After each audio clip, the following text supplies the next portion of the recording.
bus. Oh yeah, the bus. I do suppose that makes sense.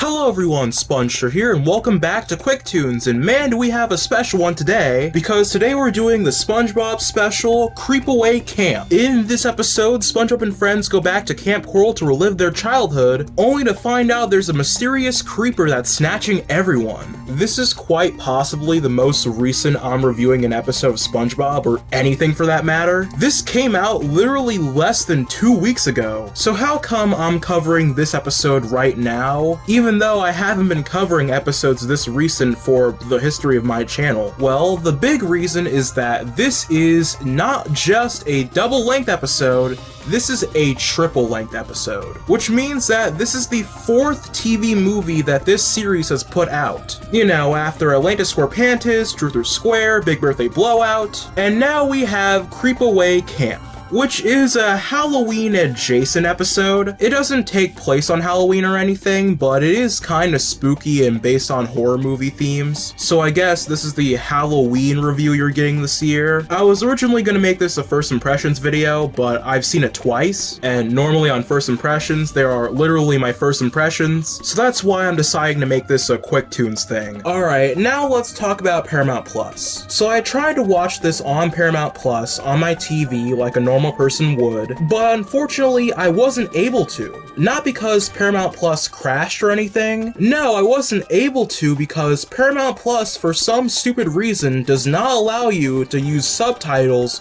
on TV. They allow you to turn on subtitles on your phone and on desktop, but not on Roku TV for some weird reason. This is literally the only streaming service I know of that has this issue. Why are you, as a streaming service, so inconsistent? There's no excuse for this, and it's a good reason as to why no one likes your stupid streaming service. So unfortunately I had to watch this on desktop, which is a worse experience. But enough of my kinda unrelated rant. Let's get back to the episode itself. So how is this episode's quality? Well, honestly, for a 40+ minute TV movie, it was kinda disappointing.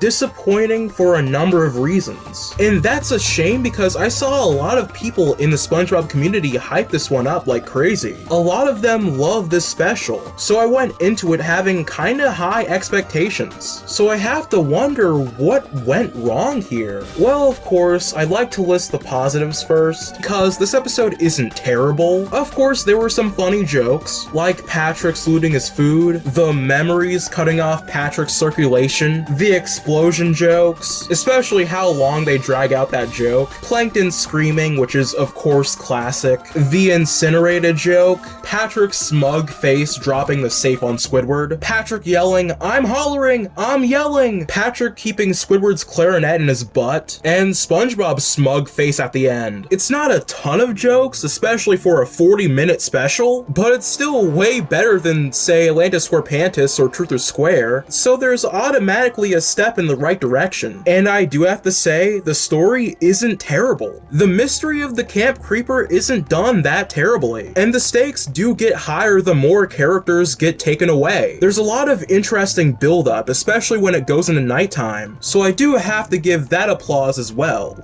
But unfortunately, there are the negatives, and they do have an effect on the episode. Starting with the surprise that this episode is Camp Coral based at all. I did not know that going into the special, even though I really should have. I mean, it's called Kreepaway Kamp. I should have made the connection, but the idea of it still makes me roll my eyes. Like, really? Even after the show got canceled, we're still trying to push this thing? Yeah, I get it's world building and it's still not a terrible idea, but it becomes really jarring when the characters in Camp Coral that only appear in Camp Coral have guest appearances in this episode, and the show treats it like you're supposed to know who these characters are, even though some people who watch the show, including me, do not know anything about Camp Coral. How am I supposed to know who Narlene and Nobby are? Or who Roxy is? Or Kid Ferratu? Wait, what? It makes the second half of the episode especially very confusing to watch. How am I supposed to be invested in the story when these are characters that I don't know, that the show doesn't explain explain who they are. And what if I hated Camp Coral? I don't want these characters to be in the show. Get this off my screen. I want to see SpongeBob. But it's not like the other characters are all that interesting, because this special relies on you to care about other characters that aren't in the main 7, and man, these characters are painfully one note. There's the lady from Krusty Catering, and the only joke they tell with her is that she's a rich, snooty lady that has standards. There's also Nurse Helga. Her gimmick is that she's a lunatic nurse. That's it. And the episode also focuses heavily on this Harvey character. Did this guy appear in an episode before? Cause I really hope not. This character sucks. His whole shtick is that he's a nerd like Bubble Bass, and that he knows a lot about horror movies. He's the one that warns everyone about all the horror movie tropes. And I feel like I've seen this in a dozen other cartoons. I'm getting sick of it. Cartoons need to stop doing the same horror movie parodies. It's not interesting anymore, let alone original. This character does nothing for me, and I don't know why he gets so much screen time. Also, since this guy is friends with Bubble Bass, I have to say it here, I am beginning to get sick of this character. He was fine as a 2-off character in season 1, but now that he's become a recurring character, it's clear that the writers only have a few jokes to tell with him, and they got old very quickly. He's a critic, he's a nerd, he has a big butt. I'm so tired of Bubble Bass. I'm sorry, I know that's a hot take, but I just am. He's not funny anymore. And on the subject of characters, Patrick is also one note, for reasons you already know by now. He's the herder, I'm dumb and don't know what I'm doing character. There's no complexity with this character, there's nothing unique, there's nothing interesting. He's just stupid, and it's so obvious it's jarring. He literally has a joke where he states the definition of the word this, in response to a character asking if he knows what this is. That's pretty lousy writing. And speaking of lame jokes, Sandy has 2 of them. After Sandy gets inflated, don't think about it, and gets taken away by the camp creeper, she then says, "Now I know what a balloon feels like," which is such a corny, painful line. And there's also a scene where SpongeBob calls his old cabin a fixer-upper, and then Sandy responds, "More like a terror downer," which is on the same level as Polly Wanna Smack Her, in terms of terrible, lazy puns. This show can do so much better, I know it. There are just so many annoying setbacks. At least Plankton is still tolerable.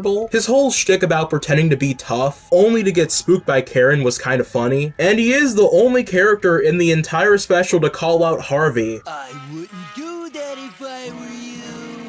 You wouldn't do anything I would do, weirdo. So that automatically gets a pass from me. There are also 2 other things I want to bring up here. They don't have any effect on the episode's quality, but I just want to mention them. Firstly is the welcome tribute to the late Peter Bennett, a former art director of the show that unfortunately passed away this year. So even though I'm not crazy about this episode, I do respect that they put that there. Rest in peace. And lastly, I want to bring up this weird discussion that's been going around lately about how SpongeBob's voice has gotten kind of weird recently, which you can obviously chop up to Tom Kenny just getting older, but so many people overreact about it. They treat it as if Tom Kenny is on his deathbed, and Nickelodeon is forcing him at gunpoint, forcing him to continue to do the voice. Tom Kenny has stated multiple times that he loves working on the show, and that he never wants to stop working on the show. So why would he stop now? I'm never gonna stop voicing SpongeBob, I hope. I never want to retire. I love what I do, and